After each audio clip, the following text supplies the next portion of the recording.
कौन कहता है आसमां में सुराख नहीं हो सकता, एक पत्थर को तबीयत से उछालो।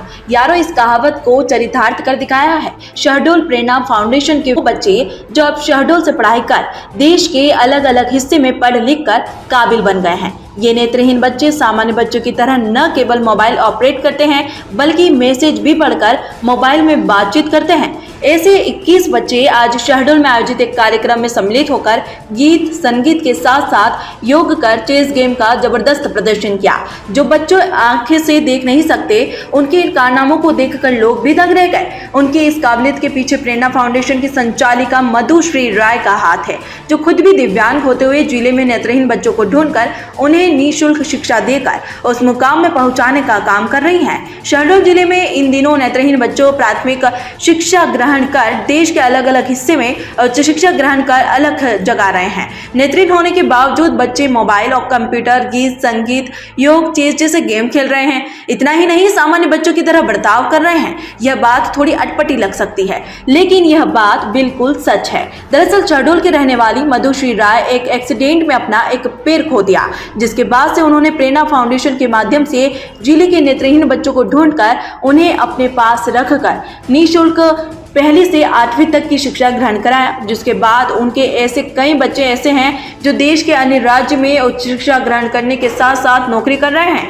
अपना एक मुकाम हासिल कर दूसरों के लिए प्रेरणा साबित हो रहे हैं। जी, सर्वप्रथम तो मैं अपना नाम बताना चाहूँगा। मेरा नाम विनोद वर्मा है और मैं 5वीं तक गांव में पढ़ाई की। उसके बाद हमारे यहाँ कुछ टीचर्स थे जो ट्रेनिंग करने आते थे। उनके थ्रू हमें पता चला कि वहाँ पे CWSN छात्रावास है शहडोल पे, तो हमें वहाँ से भेजा गया। हम यहाँ आए और फिर 6 से 8वीं तक पढ़ाई किए। यहाँ पे हमें कुछ टीचर्स मिले जिनका योगदान मिला हमें, और हम बाहर जाने के लिए सोचे। जिसके बाद हमने 9th और 10th मनेंद्रगढ़ से किया और 11th 12th और BA मेरा फ़िलहाल BA 3rd ईयर में हूँ मैं। 2nd ईयर का एग्ज़ाम दिया और दिल्ली यूनिवर्सिटी से अभी मेरा BA 3rd ईयर चल रहा है। आज आपने एक रैली में भाग लिया था सुबह जी, तो उसका उद्देश्य क्या था और क्यों रैली निकाली गई थी? रैली में हमने भाग लिया था इसलिए कि ताकि हम लोगों को अवेयर कर सके कि हमारे जैसे स्टूडेंट भी आगे बढ़ सकते हैं और काफ़ी लोगों को ये ना लगे कि ऐसे स्टूडेंट्स कुछ नहीं कर सकते। जिन्हें घर पे रहना पड़ता है वो घर पे ही ना रहें, वो आगे बढ़ें और अपने माँ बाप का भी नाम रोशन कर सके और अपने देश का नाम भी। आज अभी आप लोगों ने क्या क्या प्ले किया है? अभी हमने चेस खेला है और आज सुबह में एक नाटक किया था और अभी कुछ प्रोग्राम्स बचे हैं जो 7 बजे के बाद होंगे। प्रेरणा फाउंडेशन की तरफ से हम लोग एक तिमिर से प्रकाश की ओर नाम का एक कार्यक्रम करने जा रहे हैं जो सिर्फ दृष्टिबाधितों के लिए है। ये सारे दृष्टिबाधित बच्चे पहले शहडोल में CWSN छात्रावास में हमारे प्रेरणा फाउंडेशन के संचालन में चलता था, उसी में पढ़ते थे वो लोग। और अब सब वो बड़े बच्चे हैं जो 8th तक यहाँ से पढ़ के बाहर चले गए हैं। कोई दिल्ली चला गया है, कोई इंदौर में पढ़ रहा है, कोई जबलपुर में, इस तरह से बाहर पढ़ रहे हैं। कोई MA पढ़ रहा है, कोई BA पढ़ रहा है। और हम लोग को इतनी खुशी होती है इस चीज़ को देखकर कि ये बच्चे जो हमारे पास 8th में थे, छोटे छोटे से थे, और अब वो MA पढ़ रहे हैं, BA पढ़ रहे हैं और नौकरी भी कर रहे हैं उसमें से कुछ बच्चे।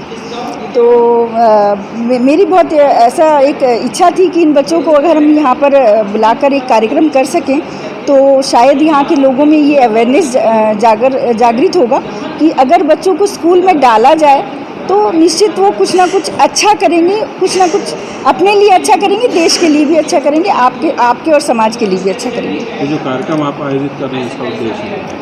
मेरे इस कार्यक्रम का उद्देश्य यही था कि एक तो इनका रीयूनियन हो जाए बच्चों का, क्योंकि वो बहुत समय बाद एक दूसरे से मिलेंगे, और उसके साथ ही यहाँ के जो लोग हैं उनको ये समझ में आ जाए कि स्कूल में बच्चों को डालना बहुत ज़रूरी है। और शहडोल संभाग में एक ऐसा स्कूल नहीं है, पूरे संभाग में एक ऐसा स्कूल नहीं है जिसमें ब्लाइंड हो, चाहे मूक बधिर हो, चाहे कोई भी डिसेबिलिटी वाला बच्चा पढ़ सके, अपने लिए कुछ माने इनिशियल पढ़ाई भी उनकी हो सके, ऐसा कुछ भी नहीं है। तो मैं समझती हूँ कि ऐसा संभाग में ही नहीं है, ये एक बहुत बड़ी चीज़ है और इस पर सरकार को भी ध्यान देना चाहिए और मेरा उद्देश्य यही था कि अगर बच्चे बाहर जाते हैं तो वो निश्चित कुछ ना कुछ कर सकते हैं और उसकी इनिशियल पढ़ाई हम लोग भी करवा सकते हैं। आज जो इनका मैराथन सुबह कराया गया था, ये किस लिए कराया था? संदेश, क्या संदेश देना चाह रहे हैं? सुबह के टाइम में हमने इनका एक प्रभात फेरी का कार्यक्रम किया था जो गांधी चौक से शुरू होकर स्टेडियम तक गया था और स्टेडियम में जाके बच्चों ने एक नुक्कड़ नाटक का आयोजन किया था। उस नुक्कड़ नाटक का जो विषय था वो यही था जो मेरे इस कार्यक्रम का उद्देश्य है कि पेरेंट्स नहीं समझते हैं कि उनके बच्चे पढ़ लिख कर कुछ कर सकते हैं, तो वो पेरेंट्स जब अपने बच्चों को स्कूल तक भेजेंगे तभी तो कुछ होगा ना। तो यही उद्देश्य को लेकर उन्होंने एक नुक्कड़ नाटक किया था जिसकी प्रस्तुति बहुत अच्छी हुई थी और ग्राउंड में उपस्थित लोगों ने उस पर बहुत सराहा उसे। कितने बच्चे हैं इसमें, इस कार्यक्रम में, और कहाँ से आए हैं, किस तरह से वो दिव्यांग हैं? 21 बच्चे आज इसमें पार्टिसिपेट करेंगे और 21 के 21 बच्चे दृष्टिबाधित हैं, 100% ब्लाइंड हैं। शहडोल से दीपक कुमार गर्ग की ये रिपोर्ट।